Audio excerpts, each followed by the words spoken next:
Oh, what's up, everybody? Good morning for some of you, good afternoon for some of you, good evening. And for some of you on the East, or I'm sorry, West Coast, it is really early. So, yeah, some of you guys are probably just waking up, getting to work. But I thought it might be fun to review last night's action. And so let me go ahead and we're live on YouTube. Let me get myself set up over here on YouTube and make sure that we're good. We got the chat set up. By the way, I got the phone lines open if any of you guys want to call in and talk. But let me go ahead and let me get us started over on Spreaker so you guys can listen over there. And we are live on YouTube and Spreaker. Wherever you're at in the world, good morning, good afternoon, good evening. Hope you guys enjoyed the return to boxing last night. Top Rank on ESPN from the bubble in the MGM Grand in Las Vegas. 13 completed rounds in over 3 hours of broadcasting. So there were 17 rounds technically, but obviously with all the stoppages, not all those rounds were completed. So 13 completed rounds in 3+ hours of programming. I don't know if they needed to have a 4 hour block of TV time last night. I think it was scheduled for the top ranked card was scheduled from 7 p.m. to 11 p.m. Eastern. I don't know about that. They probably could have cut that in half. Now, what I don't know is if they needed to, if there was some sort of network agreement or something they had to work out where they had to do a 4 hour block or something. I don't know. But if that was the case, somebody should have communicated that to the media and to the fight fans so everybody knew. As far as I understand it, though, that wasn't necessary. So a 4 hour block for these fights, I don't know, man. There was a lot of vignettes, a lot of commentary. Some of it was boxing related, some of it wasn't. Some of it was political, and some of that was just parroting and pandering, in my opinion. And I don't know. All in all, look, when the card came on, at first, my first initial reaction was good. Like emotionally, I was like, oh, this is nice, man. Like I felt like, oh shit, something positive. Like we're getting back a little bit back to normal here. Obviously, the look and feel wasn't what we're used to, but just with all the negativity in the media recently and everything that's been going on, like you can't escape it, right? Whether it's on TV, the radio, social media, in your neighborhood, driving around. You know, some of us more than others with that, but like here in Atlanta, just driving around, there's just it's everywhere. There's just all this division and negativity and animosity and all this stuff going on. And I felt like, oh, I'm escaping. Like I felt a little bit of an escape for a minute. It didn't take very long before that changed, and I was thrown right back into, everything that's been going on. Anyway, yeah, Johnny Boy Boxing says hit the like. I agree. Hit the like, everybody. What's up, Johnny Boy? Thank you, all of you guys here in the chat. Let me see. Man, we got a bunch of you guys watching. Okay, so yeah, I mean, look, the phone lines are open. You guys know the number right behind me on the screen. For those of you who can't watch on YouTube and you're listening live on Spreaker right now, in the USA, it's 213 267 7787. In the UK, 02081 036051. So get on the line and call if you want to review or talk about any of this stuff. But okay, let's hit a couple different subjects. So first of all, fighter purses. I tweeted out the fighter purses. I think it was yesterday. It might have been Monday, but the disclosed fighter purses for last night's card, and a handful of UFC fans jumped on that and started bashing the shit out of the purses. Now, Bob Arum has gone after UFC a lot, and particularly Dana White, and he's bashed UFC fans for years. So I kind of understand why UFC fans aren't that happy with Bob Arum. And any chance they have to pile on that dude, I kind of get it. I understand. Bob Arum, in my opinion, has been unfair the way he's talked about UFC, and I'm saying it as a guy who doesn't get UFC. I just don't understand it. I don't get it. It's not my thing. I don't watch it. But some of the things Bob Arum has said about UFC fans and UFC fighters and Dana White, I think, are extremely unfair and just blanket statements and really quite ignorant. Anyway, the fighter purses last night, they were club show level purses, okay, except for Shakur Stevenson, who got 400 G's. And that's whether he has the title or not. He does have a title, a featherweight title. That title's paper thin, right? But that helps a little bit. But it's really because Top Rank, he's one of their top prospects. And they're all in on the Shakur Stevenson business, and they're paying him as such. So he's getting, in my opinion, overpaid, but he's not the only one. I mean, guys like Ryan Garcia are overpaid. Devin Haney's grossly overpaid. These guys are overpaid, and part of that is because these promoters are so desperate for new young talent. When they grab these dudes, when they make the decision on who they're going to sign, they overpay them because they want to invest in that business and promote them. And there was a lot of Shakur Stevenson promotion last night. Besides his $400,000 payday, there were everyone else on the card was essentially getting. I think one guy might have got 10 grand. I don't remember off the top of my head. You guys can look on my Twitter feed. But several guys on the show were getting, just a few $1,000s. And so some UFC fans and even some UFC quote unquote media, I don't know if these guys are true media or not, took my tweet and ran with it and said all sorts of stuff, bashing boxing and these purses are horrible. Let me just explain something real quick. And I see we got somebody on the phone here. I'm going to jump to you in just a second. But look, how many professional MMA fighters are there? Maybe 1,000. I know the UFC is obviously the dominant brand there, and they have about 500. I think there's about 1,000 or so professional, ranked, licensed MMA fighters around the world, right? In boxing, there are tens of thousands, literally tens of thousands. So it's 10 to 1, probably more than 10 to 1. So you're going to get much more variation in the pay scale in boxing. And a lot of casual fight fans, which is the bulk of the UFC fans, obviously a large portion of boxing fans too, don't understand that boxing is more restricted and more regulated than UFC, than MMA. There are certain regulations that boxing promoters have to follow and stuff that the UFC doesn't have to. So there are more regulations there, more restrictions. It's also a more global sport. I could go into this forever, but it's a much more, just the pay scale is different. The split between the promotion and the fighter is different. In boxing, the fighter gets a much bigger share of the purse than what you get over in UFC, where the promotion gets the majority of the purse. So it's very, very different. And bottom line is, last night's show was basically a club level show. And I'm not saying that to diss it. It is what it is. This is the return to boxing, and it's, we're kind of touch and go right now, but there's these little market samplers by Top Rank for the next month. And then we're going to get to the bigger shows later on in the summer and into the fall. These shows basically right now are what Friday Night Fights was years ago, right? Back when Friday Night Fights was on. And guys, the budgets of those Friday Night Fight shows were in the 5 figures. Every now and then to be in the 6 figures if they did have a title fight or they got maybe a former champion on or something like that. But for the most part, I mean, tens of thousands of dollars. Those were the budgets for those shows. Now, last night's budget was higher because of Shakur Stevenson being on the show. But if you take him off that show and you look at the rest of that show, what is it? That's a club level show. And again, I'm not saying that to diss it. But there was what? Let me see here. Make sure I got the amount of fights correct. Yeah, there were 5 fights. Now, outside of the Stevenson fight, which wasn't a title fight, by the way. I've seen a bunch of the UFC guys saying he's a world champion. That wasn't a title fight. He's also not a world champion. He's a title holder. But those other 4 fights were 6-rounders, dude. Now, again, in MMA, that's they may not understand the differences there, but a 6-round fight, those are prospect fights, and traditionally, those 4 fights would be off of a TV broadcast back in the day. Even right now, those are the types of fights on a fight card that you might see like on ESPN Plus before the main card starts on ESPN, the actual network.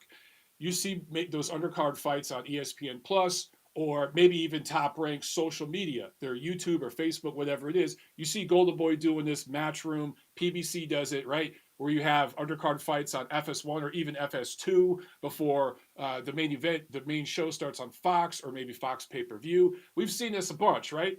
That's the level of fights you're going to be getting on these shows, guys.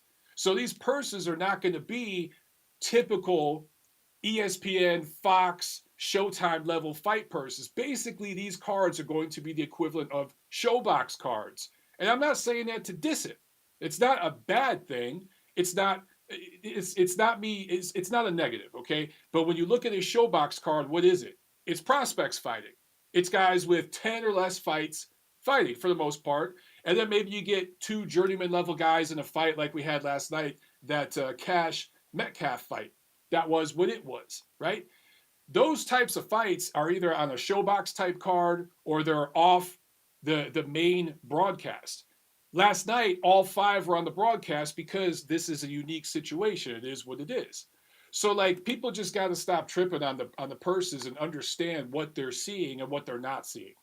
So I just wanted to get that out there for some of the UFC guys that were going after the fight purses, not really understanding the differences.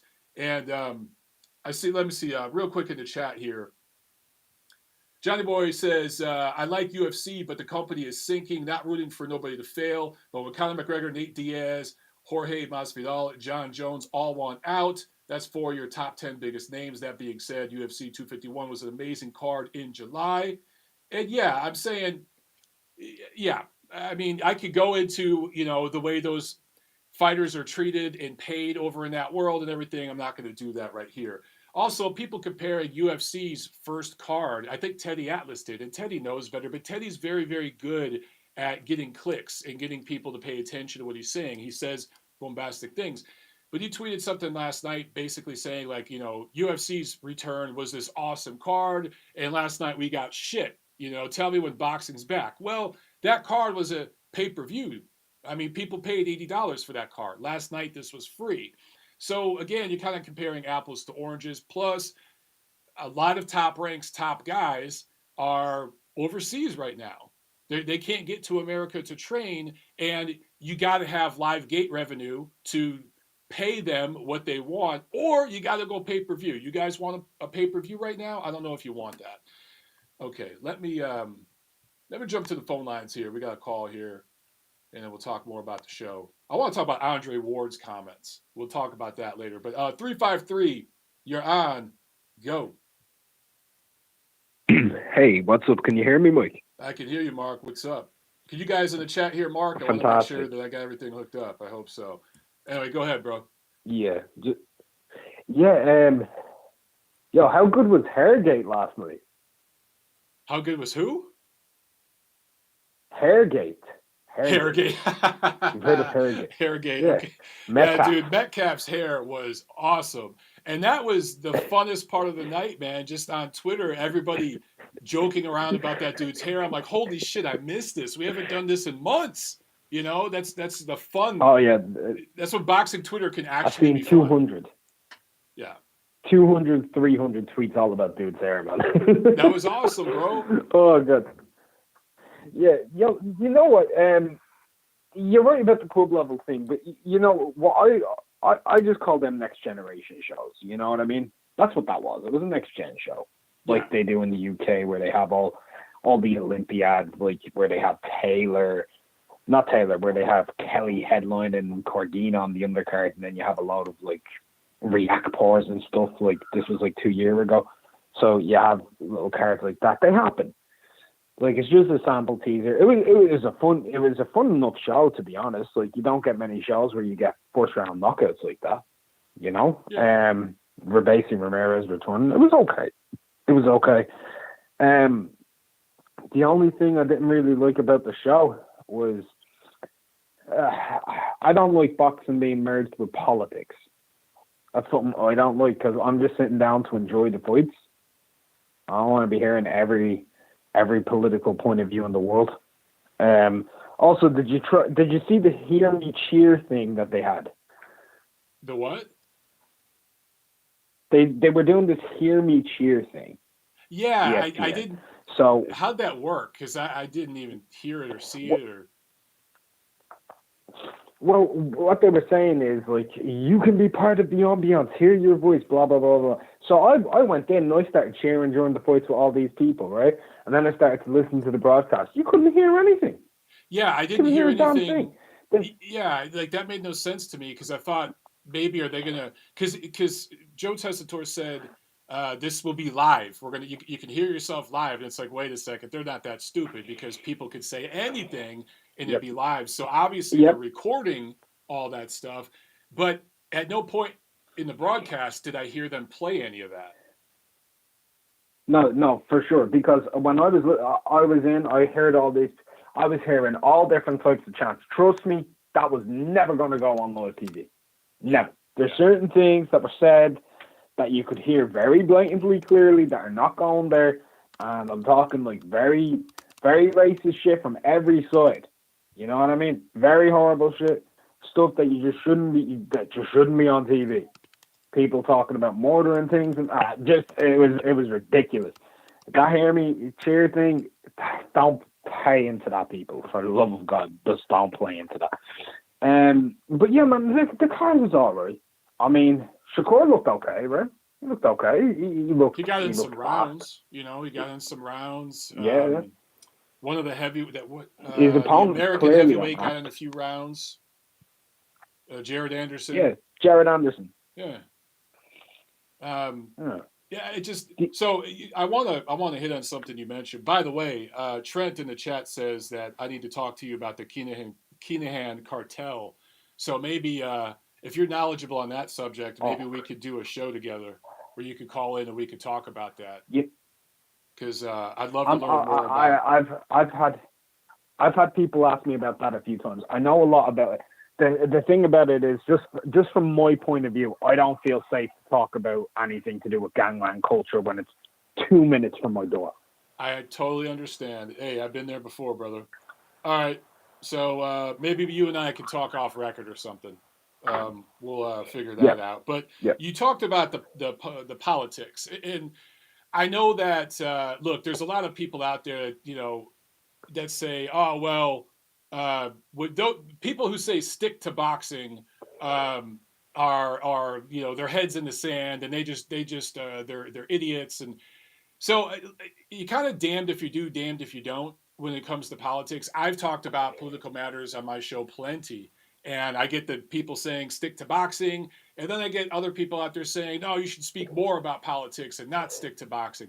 Last night, dude, I just felt like for a few minutes there before all the politics came up, I just actually felt really good inside because I felt like I had escaped for a few minutes and there was finally no fucking politics. And then, boom, you yeah, just get hit with it. And it'd be one thing if it was a different perspective, a nuanced perspective, added information, different points of view, but it was the same fucking parroting bullshit.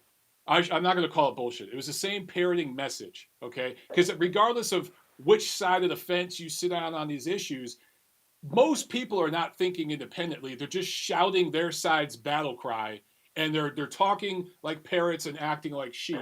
And I'm just sick of it. I'm just sick of it, dude. yeah. There was a couple of things that were said that I just don't know. I feel, Bradley when he was talking about the car thing. Yeah, honestly, I clicked Did you off hear during Tim that Bradley? segment, but I know what you're talking about. Yeah, I watched it Yeah, on he brought up Twitter like today. being Yeah, pulled over. right. Yeah, he mentioned being pulled over because the car he was driving, and like the first part people are forgetting is his son went up to him and said, "Can we use this car today instead of this or this or this or this?" I'm like, "Yo, man's got 6 cars. Yeah. Man's got 6 cars. I've got one, and it can barely get me from A to B." So I don't know. I don't know. It was kind of hard to take that very seriously, I guess, for me.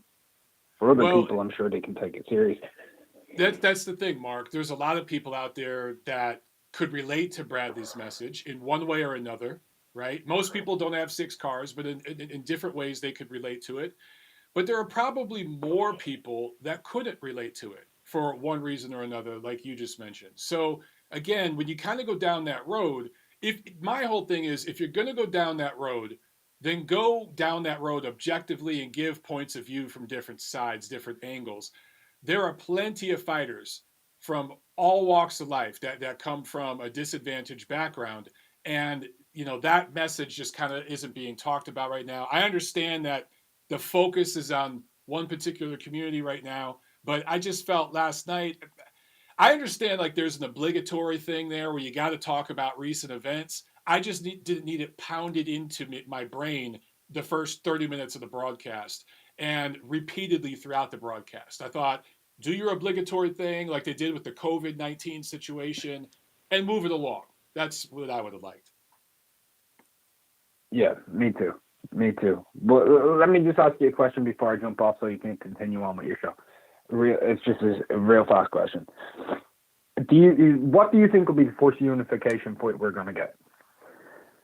Damn, that's If a you good have to guess. question. Probably Chocolatito Estrada. At least that's what I'm hoping for because they were targeting that for, I believe, September.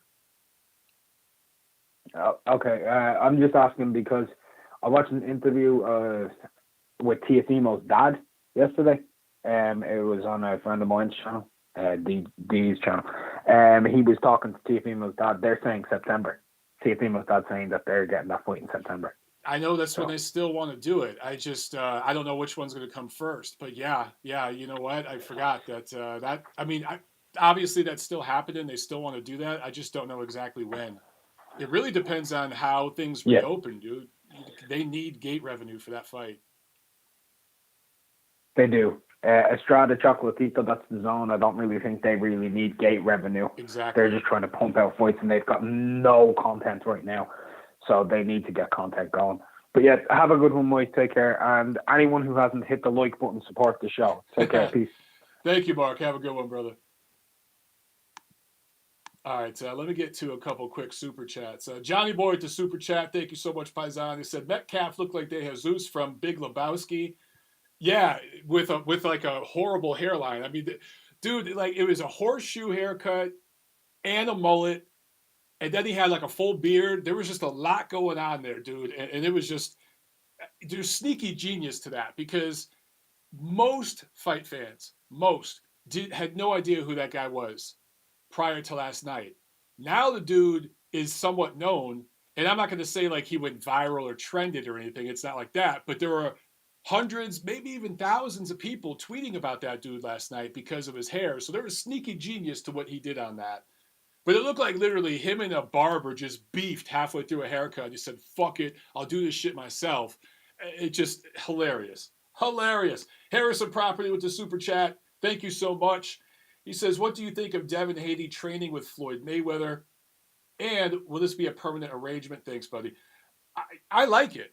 I mean, obviously, Floyd Mayweather has, it goes without saying, a ton of experience and knows what he's talking about. And from a technical perspective, one of the best technical fighters of the last 30, 40, 50 years. So any work Devin Haney does with him, even if it's temporary and they're just working together, working out every now and then, is a blessing. Devin Haney, grew up around Floyd, been around him a lot, been around that gym a lot. I know ESPN at Top Rank is constantly comparing Shakur Stevenson to Floyd Mayweather. There's pretty much zero comparison there. They do not fight alike. They don't have similar body styles or anything like that. I think you can make a lot more comparisons to Devin Haney to Floyd Mayweather. Not that they fight that much alike, but I do think there's more parallels and comparisons between Haney and Floyd than Stevenson and Floyd. So I like it. I like it. Now, is Floyd going to become like a full time trainer and all that? I don't think so. That dude, guys, being a trainer in boxing, that is something you have to do because you love it. You have to enjoy. You're almost a second father for a lot of these kids you're working with. You are their father figure. You really become their father figure. It's got to be something that you just are so extremely passionate about that you're willing to take shit pay and get blamed when things go wrong, never get credit when things go right. It's a thankless job. And there's no union to protect you or anything like that. So do I see Floyd becoming a full time trainer? No, I don't. But any work they do together is good for Devin Haney. All right, let's jump over here to the phones again, and we got 447. You're on the line. Go. Hey, Mike. It's been a while. It's Lawrence from London. What's up, man? How you doing? Yeah, I'm good. How are you? Doing well, man. Cool. I wanted to start with some good news. I'm not sure if you've checked your Twitter in the last hour or so, but apparently Tyson Fury, AJ have signed a 2-fight deal, and that's on Sky News' official Twitter. So I think we can take it as gospel on the basis of that. I think it's pretty much confirmed. Interesting. Let me. I'm gonna click over to Twitter right now. You said this is on Sky Sports on their Twitter. Yeah, Sky Sports. Yeah, on their So Twitter. So I mean, I don't think they'd put that out if it wasn't official. If it's on Sky Early Sports, predictions, of course. if it's on Sky Sports, that's a big deal. I will. Let's see here. Sky Sports, 59 minutes ago, Anthony Joshua has reached an agreement with Tyson Fury on a 2-fight deal, says promoter Eddie Hearn. Now, Eddie has been known to pull the bait and switch, okay? So I'm not going to get too excited yet, but damn it. I'm clicking on the Sky Sports website, and they're wanting me to click this accept cookies thing, and I'm clicking it. There we go. All right, it wasn't updating. There was timing out on me. Let's see here. Eddie Hearn says, we're making great progress. There is still a lot to overcome. We are looking at venues and dates. We have a Dillian White mandatory, which is due before this fight. It's fair to say Joshua and Fury are in agreement regarding the financial terms. We've been talking to MTK Global, giving them assurances from Joshua's side. Blah, blah, blah. We're in a good place. I don't know, dude. I wouldn't say anything's official yet, but this is a great freaking sign. A great sign. How do you think that fight goes? If you gun to your head right now. Shit, man. Man, it's going to be hard for me to bet against Tyson Fury right now. The guy who showed up in that Deontay Wilder rematch, it'd just be really hard to bet against him. Here's what I'm thinking this might mean from Eddie, because, again, Eddie pulls the bait and switch, and he talks in half-truths. He's a very good promoter. I think they know that there's a lock-solid contract between Deontay Wilder's people and Tyson Fury's people to fight again. But they probably believe that Tyson Fury will win and that fight will happen late this year, October, November, whenever it is. So maybe there's a 2-fight deal for those two to fight should Tyson Fury win, and for Joshua to win his mandatory fights, for those two to fight next year. So maybe like next spring and next fall they fight. Those would be excellent fights. I would, just in terms of where they're at right now and their trajectory, I would favor Tyson Fury. Here's my question to you. If that fight is over in the UK, maybe one's in the UK, one's in Vegas, they'll probably work out a deal like that if this all comes off. And right now it's all preliminary. But can Tyson Fury get a decision in a very close fight against Anthony Joshua on an Eddie Hearn promoted show in the UK? Very good question. And I suppose a lot of it will be how that promotion is worked out, whether weight Frank Warren puts behind who's judging and who's officiating, etc.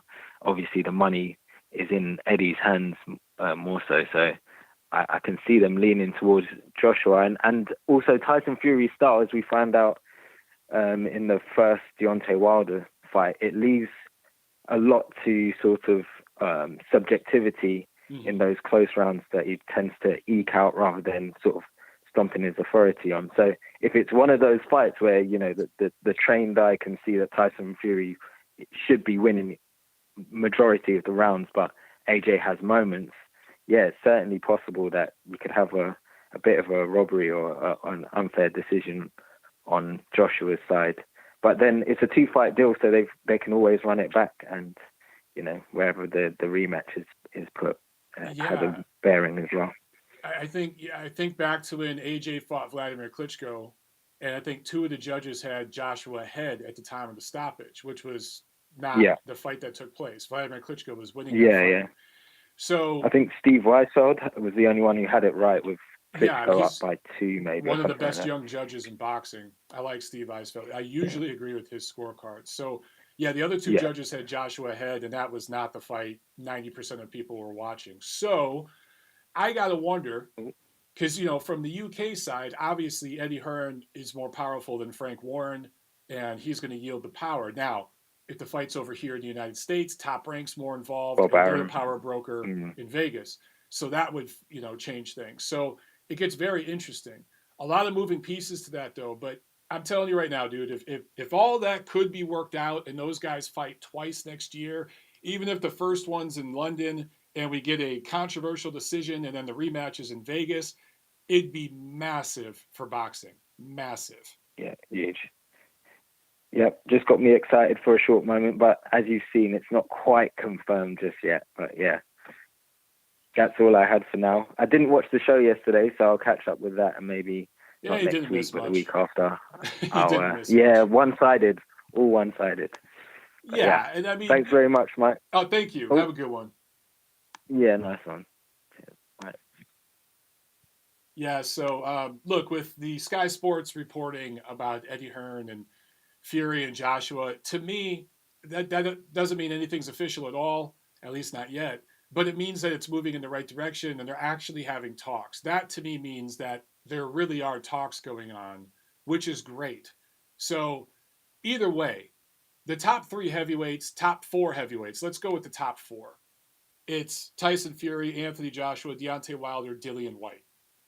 If those 4 guys all fight each other over the next 12 to 18 months, boxing wins. If that doesn't happen, particularly after the shutdown and all this stuff, boxing really takes an L.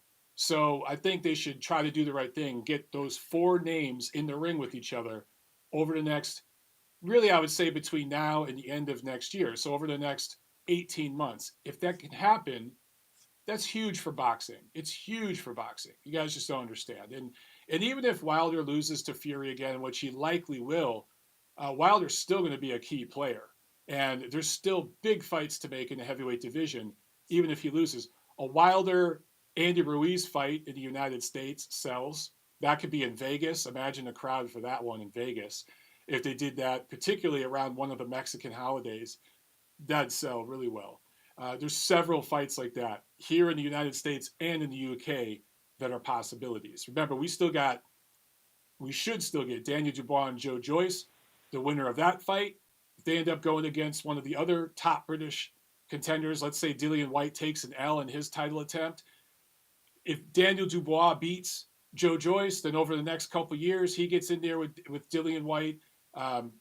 There's a lot of great possibilities. These guys just have to fucking fight each other. Super chat pledge from Trent Nonpareil. Thank you so much, Trent. He says, Stevenson versus Conlon, please. Yeah, I like that one. Yo, I think Joel Diaz will be trainer of the year in the next 2 years. What about you? He could have 6 of those Uzbeks win a title in 6 different divisions. Are you still not high on Quigley? That's a great point about Joel Diaz.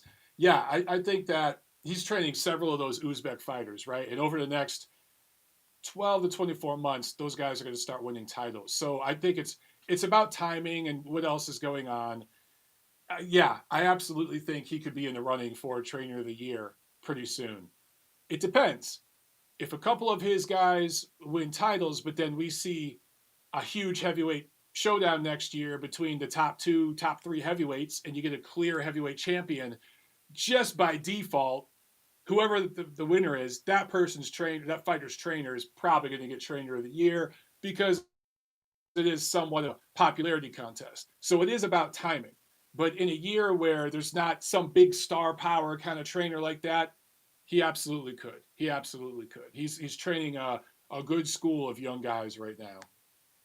And if Shakur Stevenson versus Michael Conlon, I like that matchup. I mean, Top Rank has a few guys in and around their weight class. There's several fights they can make from 26 all the way to 26, 30, and 35. And really up to 40. Well, shit, 47.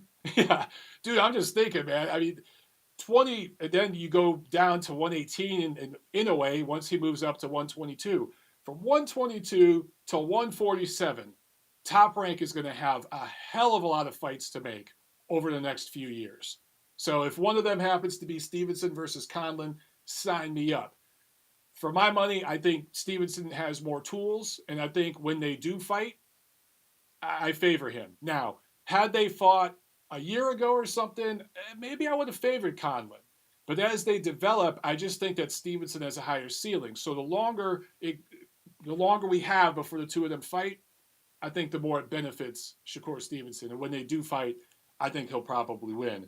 That being said, I like Michael Conlan a lot, and there's a lot of guys out there that he would beat. I just think Stevenson, um, there's just some tools there that if he develops, it's all about if he could take a punch. I think Conlan has shown he could take a good shot already. We don't know from Stevenson. So if Stevenson ends up being chinny and having issues there, well, then all bets are off. But if he shows a good chin or a good enough defense to avoid needing a chin, then you got to favor him because of the height, the length, the southpaw stance, and some of the movement. The footwork has gotten a lot better. The head movement's very good. It's not even necessarily head movement, it's the footwork because he gets out of range really well, uses good angles. Now, he's fought absolutely nobody so far. Not to diss or disrespect his opponents, but he just hasn't fought anybody so far to warrant the type of hype he's getting. So we'll see. We'll see. It's just eye test. In terms of eye test, I see a higher ceiling with Stevenson. Thanks again for the super chat, man. Okay, no calls right now. Let's talk about real quick. I talked about 13 completed rounds in over 3 hours. That show, which was blocked for 4 hours, should have been 2 hours. You really could have did it in an hour, but I think that's a little too fast given that we've been off for a few months. So 2 hours would have been fine. I do not understand going out and getting a 4-hour block for this show. Now, to be fair, Top Rank, it was swimming in uncharted waters last night, okay? No one's put on a boxing card. Let's forget about UFC for a second because, again, it's not as highly regulated as boxing is. They get to fly under the radar with certain things that boxing promoters can't. But in Nevada, the most powerful fight commission on earth in all martial arts, not just boxing, there are new protocols, and this was uncharted territory for Top Rank, and they didn't know exactly how long some of this stuff would take. Everything has to be disinfected between fights. There's social distancing measures, so you have to get everybody out of the bubble from the previous fight before bringing in everybody for the next fight into the bubble. So there are a lot of logistics there, and this was the first time. So maybe why they had that 4-hour block was to give themselves enough time to ensure they could get through all this and televise the entire main event, because obviously the entire point of this card was to promote Shakur Stevenson, right? So that was paramount, that they had to have enough time for that main event. I get it. Well, now you've done it. You've done your experiment. And I think that Top Rank should not be arrogant here, and they should listen to guys like me, guys like you listening, watching right now. They should look at the Twitter timeline last night and this morning. They should look at videos like this and different podcasts this week in the fight community that talk about this card. And they should listen. They should take all that in and listen and not say, whatever, boxing fans, they'll show up next time. They always show up. They bitch and moan, but they show up. No. Listen, okay? Because I think that you could speed up the disinfecting procedures, the social distancing procedures. Now that you had a live run through on a live fight card, you could find ways to speed that up. You could find ways to all that shoulder programming stuff, all the vignettes and all the commentary and the TV time, the advertisement time. Find a way to put that around the disinfecting time and then get back to the fights, okay? You do not need more than 10 minutes between fights to disinfect the ring, get all the judges and officials out, the fighters out, the cornermen out from the previous fight, and get the new ones in. Everybody's warming up in a different part of the bubble before they enter the arena, the bubble, to do the fight. So that entire process should take less than 10 minutes. If you go to a commercial break right after a fight, I don't give a shit if it's a 3-4 minute commercial break. Come back and do a couple minutes of commentary, your little vignette, whatever you got to do. Mark Kriegel can go on one of his Kriegel-logs. I started calling them Kriegel-logs. It's a Mark Kriegel monologue. Hopefully that makes sense. And then have maybe another commercial break, and then boom, go into the next fight. We do not need more than 10 minutes between fights. Last night we had like a half hour between fights, and these weren't high-level 10, 12 round championship level matchups. These were club level type of matchups. These were showbox, not even showbox level matchups, because a lot of the time on showbox, some of those fights are 10 rounders, 8, 10 rounders. These were 6-round fights, okay? No reason more than 10 minutes is necessary to get everything done and get the next fight on. So you had your test run, Top Rank. Now listen to guys like me, listen to the community, take that criticism in, don't just scoff it away, and utilize it to improve the efficiency of these other cards. Because this was the first of what, 10 of these cards, 8 of these cards over the next month. I think it's 8. So you got a lot more time to get this stuff streamlined, right? You want people to tune in for the next one. You want more and more and more for each progressive card, right? You don't want less people. So a lot of what happened last night rubbed people the wrong way, and they want to see less of that, and they want to see more of fighting. So listen, learn, and plan more effectively, schedule more effectively, streamline everything, and you'll be all right. Now, let's talk about.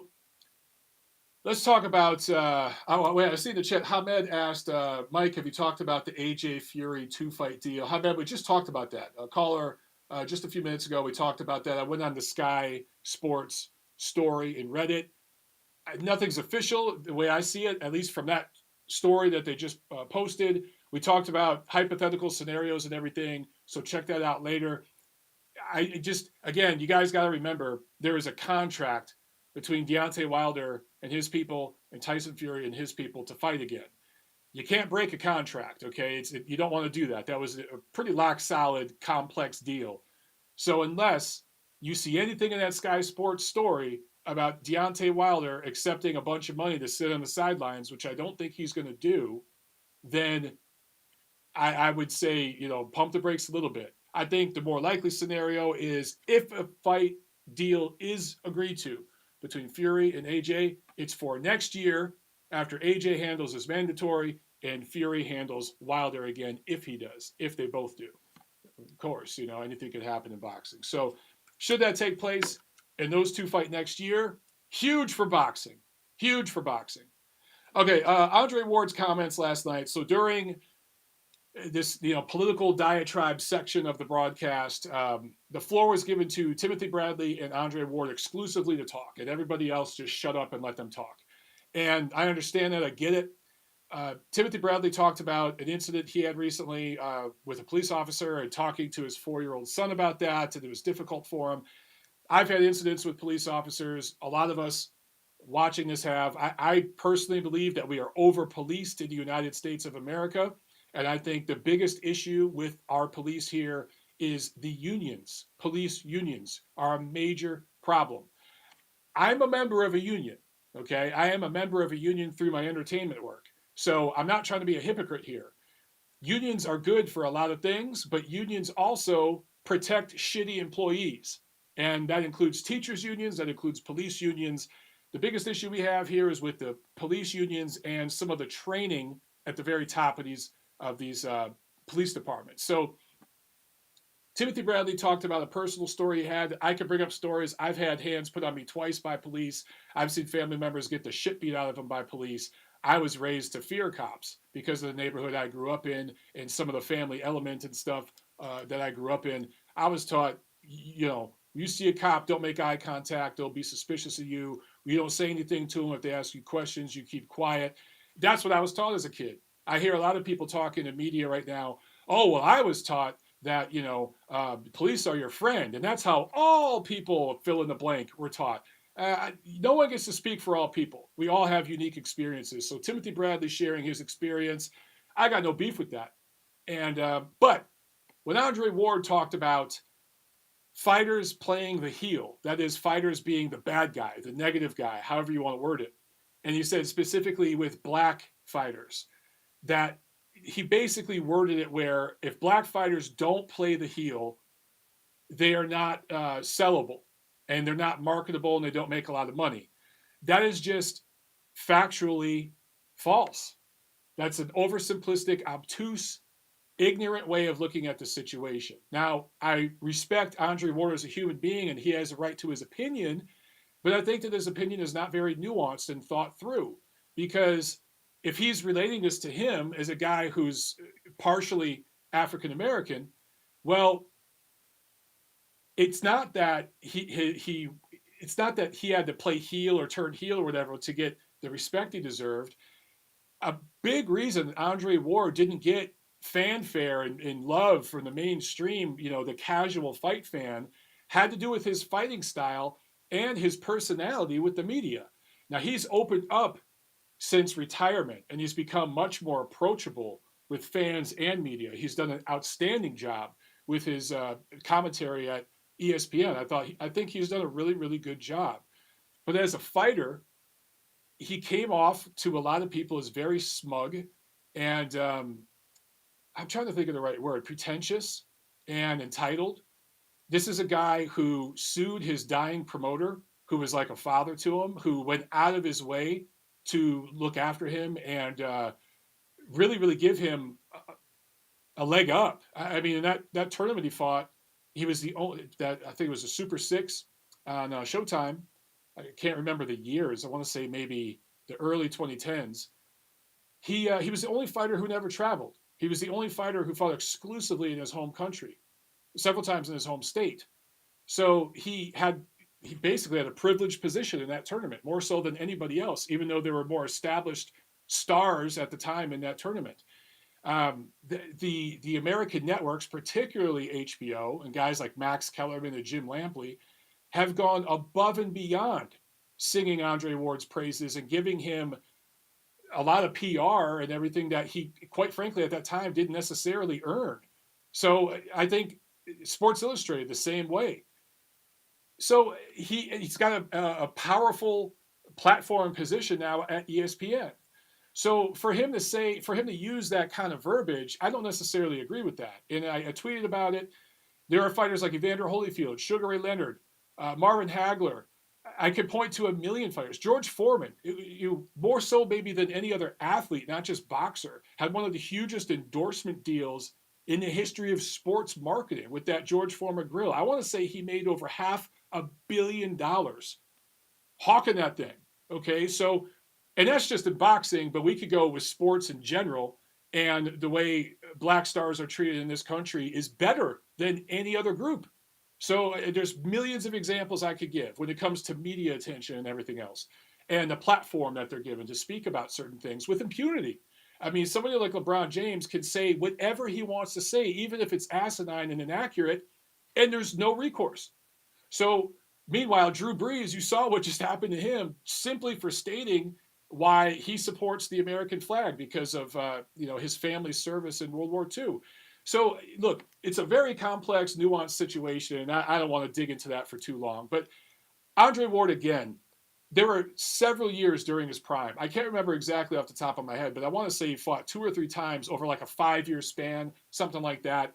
Even though he wasn't the champion at 175, he fought 2 journeyman level opponents and walked right into a massive fight against the legitimate champion Sergey Kovalev, and he got all the benefits politically and logistically in those matchups, particularly the second fight. But in the first fight, he benefited on the scorecards in that fight.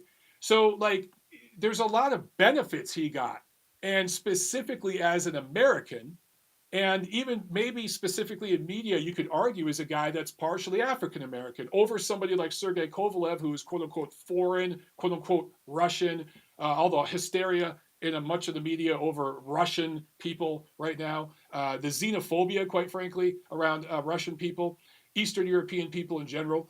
There's a lot of that going on. So there were situations where Andre Ward benefited demographically.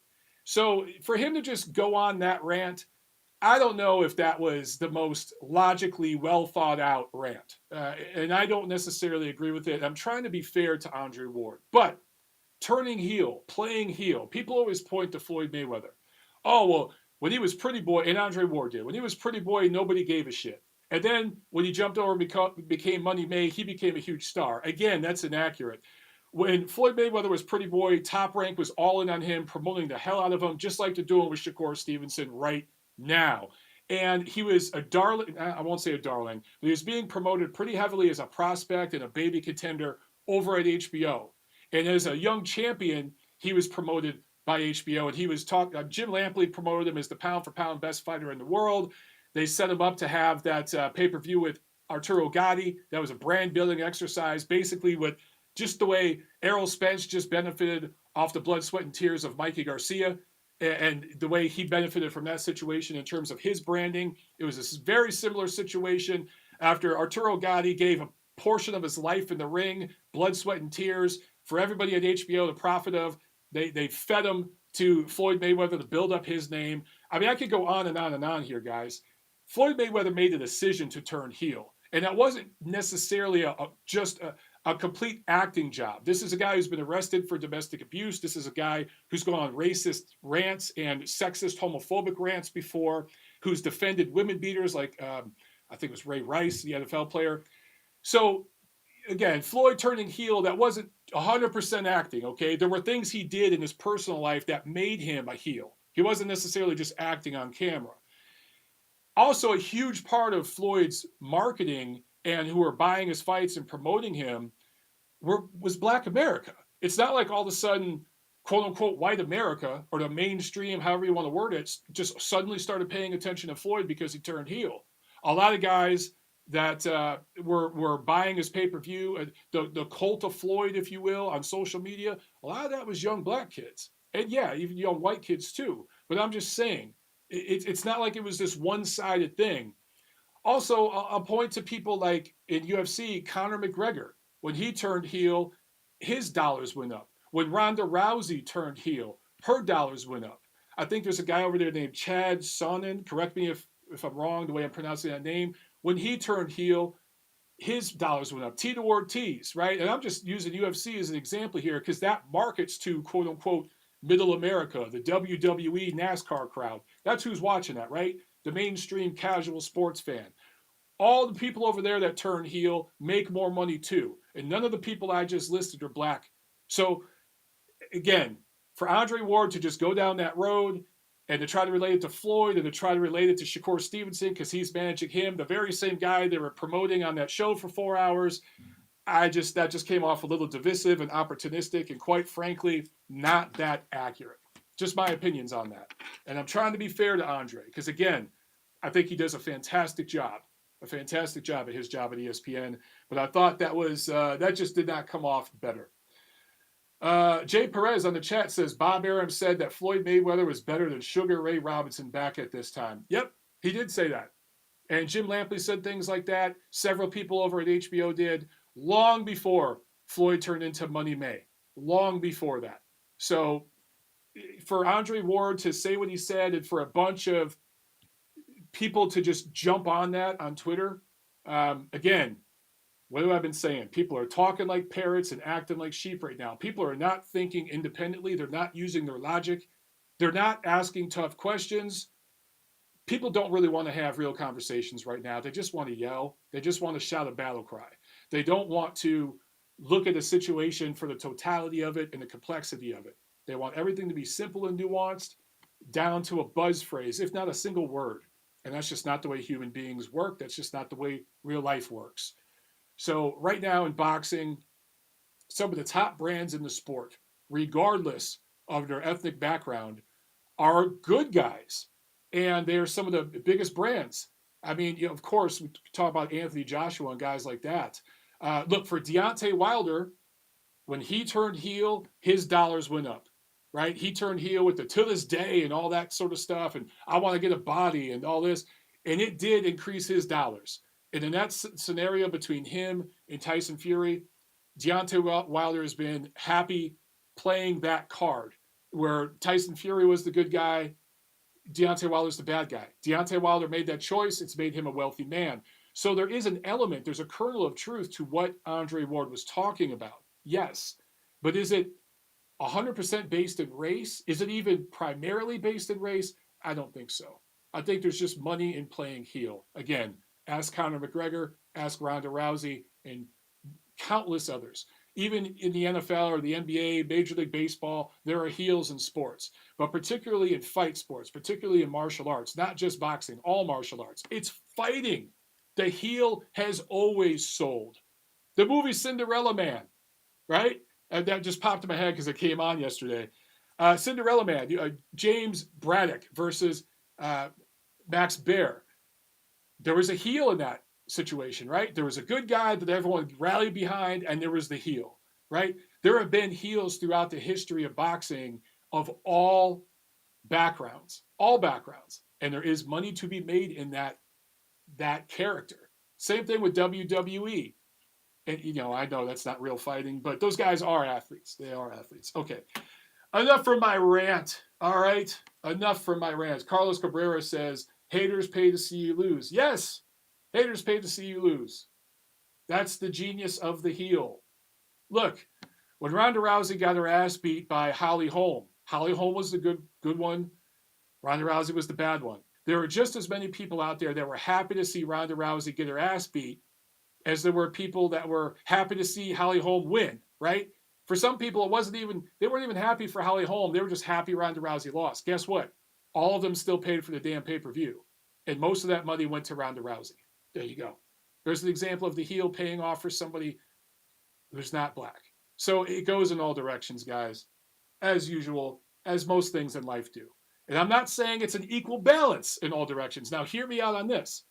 I would never suggest it's an equal balance in all directions. There are imbalances, okay? But to pretend it's 100% one way or the other, that it's one-sided, that's my issue. That's my issue with all this stuff in media right now. Because it's not one-sided. It's not 100% or zero. It's somewhere in the middle. So anyway. All right. Any more questions, guys, or should I drop off here? We've been going for about an hour. I guess if I had to give last night's card a rating, a B minus, a B minus. The fights were fun. They were fun. But just because of in terms of like the production and all that, that was great. Wonderful setup. They did a great job with the production for the most part. The commentary, some of the guys were talking over each other, and that happens when you're not working in person together, when you're working remotely like they are. That just happens. But for the most part, technically it was great. The fights were fun. They were club level fights, but they were fun. But some of the vignettes and just the political pandering and groveling and just all that, just didn't need it. Didn't need it. You have your obligatory 5 minutes, get it done, and then boom, get to what we want. Get to the meat and potatoes, right? We'll have salad later. So, like, that's what I'm talking about. So, all in all, B minus. We got a question here. October 4th asked, who would you most want to see Andre Ward fight in a comeback? Right now, Artur Beterbiev. If he comes back, go right up against the top dude, right? Maybe you get one tune-up. Do a tune-up, but then Artur Beterbiev. I would be really interested to see that fight. Really interested. Gail Falkenthal, as usual, speaking truth and logic. She says, you can't have a hero without a villain. Exactly. If Floyd Mayweather had played the good guy and just been a nice guy his entire career, would his fight with Manny Pacquiao have sold as well as it sold? No. It sold as well as it sold because he played the bad guy. Manny Pacquiao played the good guy. So they had a role to play. Now, Manny Pacquiao, he's not a saint, okay? Because for years, there was womanizing, there was gambling, there was all sorts of stuff going on behind the scenes that a lot of good Christian people, as Manny is now, would not like and would not approve of. Manny kept all that stuff secret, and his promotion worked very, very hard to keep it secret and under wraps so he could play the good guy. Meanwhile, the villain was playing his role, and Floyd played up to it because of some of the things in his personal life that got out there because he got in trouble for it, which were much more egregious, let's be fair, than what Pacquiao did. Pacquiao never went on racist, homophobic rants either. So, I mean, yes, we're all, I guess I bring that up because we're all complicated. We're all hypocrites. We all contradict ourselves, including myself. But in that scenario, you had a good guy and a bad guy. Was there a racial element to it? for some people, but that's probably a small percentage, a very small percentage, right? It's not the majority. And you could say, oh, you're being naive. Really? Look, when Floyd, again, made tons of money, Manny made tons of money fighting other guys when the good guy, bad guy scenario wasn't necessarily part of it. But the big payoff, the two of them, there wasn't a rivalry because they weren't going to fight 3-4 times. Pacquiao had his rivalries with Marquez, Barrera, Morales, all those guys. It was only going to be a one-off with Floyd, and they wanted to make that thing just as big as they could. And a big part of that was the way they packaged it with the good guy, bad guy thing. It is what it is. It's sports, man. Look at the Super Bowl. Anytime the New England Patriots are in the Super Bowl, they're the heel. They're the bad guy. Everyone in America hates them outside of Boston, right? So whoever's playing them in the Super Bowl is a good guy. I'm from Detroit. Growing up, I loved the Detroit Pistons, the bad boys. We were America's heel. Everyone hated the Detroit Pistons. So the Pistons succeeded in making Michael Jordan this saint. A big part of his marketing and him becoming the biggest sports star maybe ever was the Pistons playing heel for him, right? First it was the Boston Celtics, then it was the Detroit Pistons. And there were a lot of complications and things going on in Michael Jordan's life. Wasn't the best husband, wasn't the best friend, wasn't necessarily the best teammate. That was kind of kept secret, right? There was gambling and all kept secret because he had to play the good guy role. And the Pistons had to be the bad guy, right? So, guys, this stuff goes all over sports. All right, so that's it. We're going to jump off now.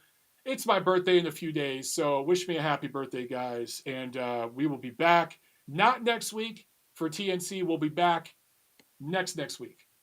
Oh, Gail Falker, though, with a good comment. Again, before I go, I have to get this on record because she just corrected me. She's right. She says, for the record, Pacquiao has made homophobic remarks in the Philippine Senate. That's why Nike dropped him. Gail, you are absolutely correct. And those statements were pretty fucked up. The thing is, it was after the Mayweather fight, correct? Correct me if I'm wrong, but I believe that was after the Floyd Mayweather fight. So I was talking about specifically the buildup of the Mayweather-Pacquiao fight.